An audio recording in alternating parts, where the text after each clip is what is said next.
హైదరాబాద్ పాతబస్తీలోని ప్రభుత్వ మరియు ప్రైవేట్ పాఠశాలల్లో జవహర్లాల్ నెహ్రూ జయంతి సందర్భంగా పాఠశాలల ఉపాధ్యాయులు జవహర్లాల్ నెహ్రూ చిత్రపటానికి పూలమాల వేసి నివాళులర్పించిన అనంతరం విద్యార్థులతో కలిసి కేక్ కట్ చేసి బాలల దినోత్సవ వేడుకలు ఘనంగా జరుపుకున్నారు.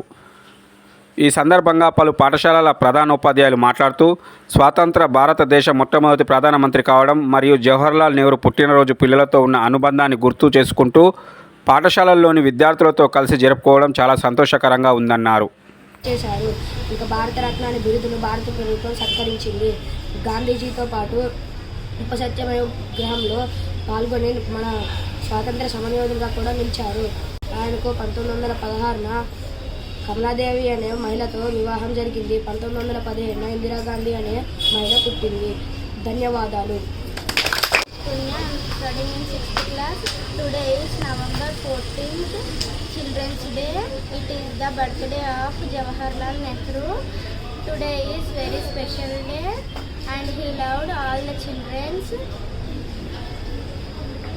For all us, happy Children's Day to all. Thank you. నేను 7వ తరగతి చదువుతున్నాను. ఈరోజు అన్ని పాఠశాలల్లో జరుపుకున్న జయంతి జవహర్లాల్ నెహ్రూ జయంతి. ఆయనకు పిల్లలన్నా ఎర్ర గులాబీ అన్న పావురాలు ఎగరేయడం అన్న చాలా ఇష్టం. ఆయనకు పిల్లలు చాచా నెహ్రూ అని పిలుస్తారు.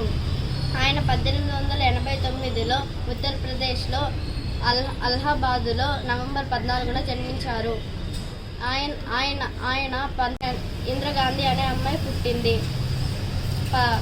ఆయన దేశానికి మొట్టమొదటి ప్రధానమంత్రి. ధన్యవాదాలు. ఈరోజు ఏం రోజు? ఎందుకు జరుపుకుంటారు ఈరోజు? మా జవహర్లాల్ నెహ్రూ గారికి ఏమంటే ఇష్టము?